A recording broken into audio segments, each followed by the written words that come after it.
একটি দেশ স্বাধীন হয়েছিল অনেক অজানা বীরের রক্তে, যাদের নাম আমরা জানি না, কিন্তু তাদের ত্যাগে গড়ে উঠেছে আমাদের স্বাধীনতা। এই গল্প তেমনই এক বীর মুক্তিযোদ্ধার। বর্তমান বড়ফা গ্রামের আব্দুল মুহিত সর্দারের একমাত্র সন্তান বীর মুক্তিযোদ্ধা আব্দুল হামিদ সর্দার। তিনি তার পিতার একমাত্র সন্তান হয়ে ও ১৯৭১-এর বর্বরতা সহ্য করতে না পেরে তখন মহান স্বাধীনতার স্থপতি বঙ্গবন্ধু শেখ মুজিবুর রহমানের ডাকে সাড়া দিয়ে মুক্তিযুদ্ধে অংশগ্রহণ করার জন্য ভারত পাড়ি জমান। সেখানে মেজর জলিলের অধীনে ২৯ দিনের প্রশিক্ষণ শেষে ১৯৭১ সালে ৪ ডিসেম্বর মেজর জলিল সাহেবের নেতৃত্বে সর্বপ্রথম যশোর ক্যান্টনমেন্টে আক্রমণ করেন। সেখানে টানা ২ দিন ধরে যুদ্ধ শেষে পাক সেনাদের পিছু হটাতে তারা সফল হন এবং পরবর্তীতে এই পরাজিত পাক সেনারা যশোর জিকোর গাছাতে অবস্থান নেয়। যুদ্ধ হওয়ার পরে ওরা যশোর ক্যান্টনমেন্ট ছাড়ি যখন পাঞ্জাবিরা সরে চলে আসলো, জিকোর গাছায় এসে ওরা ঘাঁটি স্থাপন করলো এবং ওর সামনে যে ব্রিজটা ছিল সে ব্রিজটা ওরা ডিনামাইট দিয়ে উড়ে দেয়। তারপরে আমরা পুনরায় আবার বিভক্ত হয়ে সাতক্ষীরে হয়ে আমরা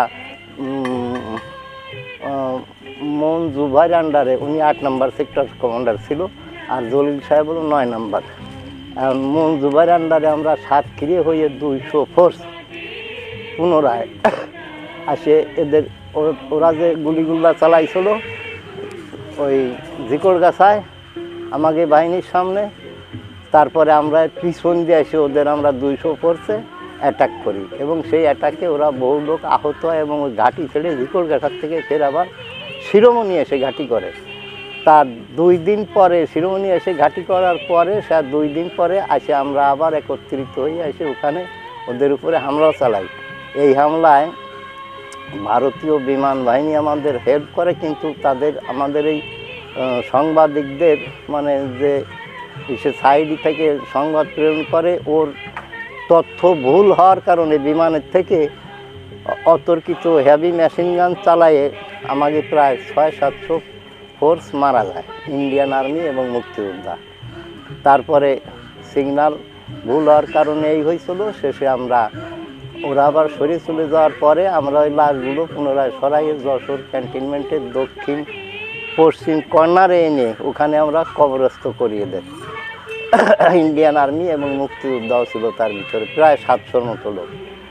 তারপর একদিন আমরা যে ওদের অ্যাটাক করলাম, ২ দিনের তুমুল যুদ্ধ হয়। যুদ্ধ হওয়ার পরে ওরা শিরোমণির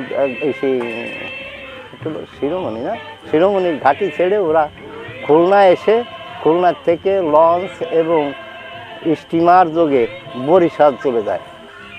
তারপরে বরিশালের থেকে পরে ঢাকায় যখন আত্মসমর্পণ করে আমাকে নিয়াজি সাহেবের কাছে, নিয়াজি বাবুর কাছে, তখন ওরা আবার বরিশালের থেকে ওখানে ঢাকায় যে যোগদান করে।